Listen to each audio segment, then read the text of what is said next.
hours are dwindling away until this election campaign is over. 6 weeks, it's certainly been a long time. 4.6 million have cast in pre-polling booths already, and the Australian Electoral Commission is telling us that it's about 7 million now, or just over 7 million people who have lodged in various ways, whether it's the postal vote. 25,000 have lodged over the phone, and there'll be more now that we know that those COVID can also do a phone vote. I told you off the top about some of those dramas that the AEC have been going through with postal votes. You've let me know that they've also got issues in some parts of the country because they have volunteers out with COVID. We've heard now from the AEC polling venues of CERN have increased thankfully from 76 to 15. They've said our efforts to engage public servants, councils, police, job seekers, teachers will mean that many of the regional voting centres will not be affected, and they're hoping that everybody will be able to get into the polling booths that they think are there. Two of concern here in Queensland are Karumba and Kawanyama. So there are still some areas CERN, but hopefully all the rest will open. And we know that we are hearing from all sorts of different polls about how close this election is likely to be. I do want to now bring in our data whiz, Alyssa Choi. She is the founder and managing director of Maven Data. They analyse all of the open data that's on the internet, and they use that with artificial intelligence to predict who will come out on top tomorrow. Her work in the past has seen her accurately predict the last US election as well as the last three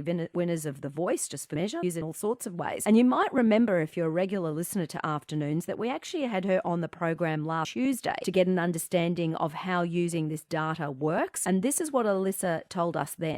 If the election day was tomorrow, I'm looking at everything in aggregate, right? And I've been tracking it over time. What I'm seeing is that if I was to call it, it would be Labor, but it would be a minority government with the help of independents and Greens. Okay, so last week it was Labor, minority government with the help of Labor and Greens. Alyssa is joining us once again on Afternoons with a bit of an update. Hi, Alyssa. Good afternoon, Sophie. Now, you've just done the last update and you're sharing it with us first here on Afternoons before you then do the rounds with a lot of the other media outlets that you have been working with, and you have an update on how things are looking. I sure do. It's been a frantic last 48 hours, but we have some clear trends that we're seeing. So prediction for this election come tomorrow is that we're still holding with a Labor government. It will be likely a minority with support from the Greens and Independents, or a very slim majority. Okay, but definitely that impact that we've been hearing about in these last couple of days, and this idea that maybe that the coalition was starting to edge back a little, is not enough from what you're seeing to make any real impact. No, because what we've done in this last leg is look at 53 key seats across the country, and looking at it from the ground up, seat by seat, we're building up our predictions based on what we're seeing as the strongest candidate. And we're seeing in the last couple of days there's been very strong momentum, which is what we're looking for now. And so I'm actually seeing that there's going to be a rise of independents, anything up to 13 seats swing to independents across the country. And are those the ones that we've already been pointing at towards those seats that will look like they turn independents? Let's just stick to some of them here in Queensland. So we have included the hotspot seats that everybody talked about, but we've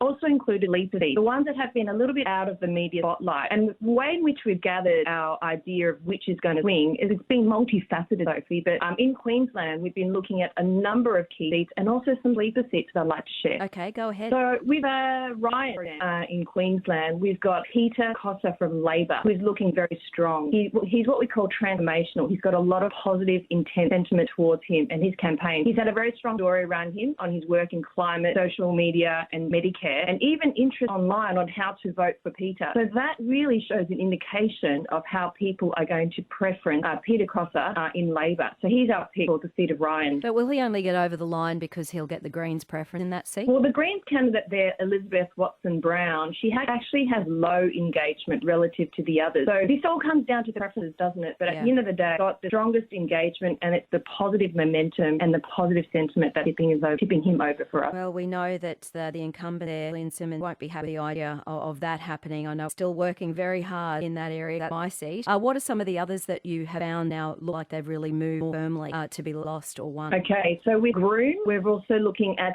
two independent candidates, Susie Holt and Christy Smolenski. Both of them are very strong, but we tip Susie Holt to be the taker of the seat. And this is because, again, she's got the greatest, what we call transformational momentum, and she's the strongest candidate with positive emotion and sentiment towards her, closely followed by the other independent, Christy Smolenski. So given that the top two candidates in the seat are both independent, we're making the assumption that it's likely to go away from the sitting member, which is Garth Hamilton in the Liberal. And finally, is there another one you want to share with us? Well, there's a seat of Brisbane. So it's currently held held by Trevor Evans, the Liberal Party. And we're looking at Stephen Bates in the Greens to actually take that seat. Both Stephen and Trevor have very deep engagement. However, we see more positive sentiment and momentum in Stephen Bates' camp. I will ask you about one more that's obviously also been front centre when it comes to the possibility of it being lost to, and that's Griffith. Griffith, all right. Griffith is off my radar at the moment. All right. I'll have to pass on that one. No, I might have to get you to get back to us on that, because that's another one that we're hearing an awful lot about. The Greens candidate there, Mary Butler, may find herself in a little trouble.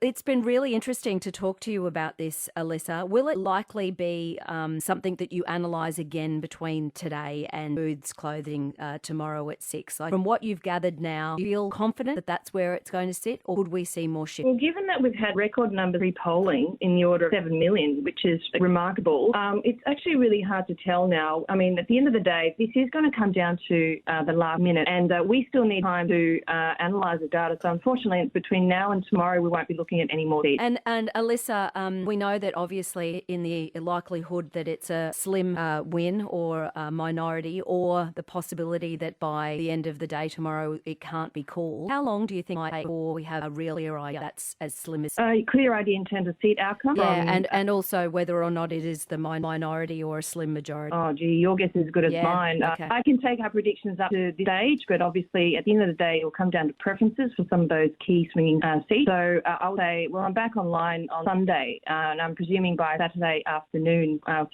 evening, because there are some strong winds that sort of suggest that there will be it's a very tight election, so it's not going to slide that short. And I'm sure that you have found through what you've been able to see in terms of the data and what people are asking and the sort of things that they're saying, that there is, unfortunately, how else do you put it other than a great disillusionment with the two major parties. And we're seeing that now in the influence that the miners are having. 100%. So we were looking at a theme of great disillusionment about 4 weeks ago. This is sort of looking at the way politics is run, which is why the number one issue for the last 2 weeks has been federal ICAC and integrity. We're also seeing that the two major parties are relatively more disconnected now with the population, and hence you're picking up the teal independents and also non-teal independents that have gained a lot of ground, because their key measures around climate change and also how government is run has resonated with the population. We'll wait and see how it all unfolds. Alyssa, thank you for sharing it with us here first. I know you're going to have now a busy afternoon, because you'll have plenty of people who want to hear similar messaging from you, and we'll all just now watch and wait. That's Alyssa Choi, founder of Maven Data. Her prediction is that we will see a Labor win, and it will either be with the help of the miners or it could be said with a slim majority. Thanks, Alyssa. Thank you very much.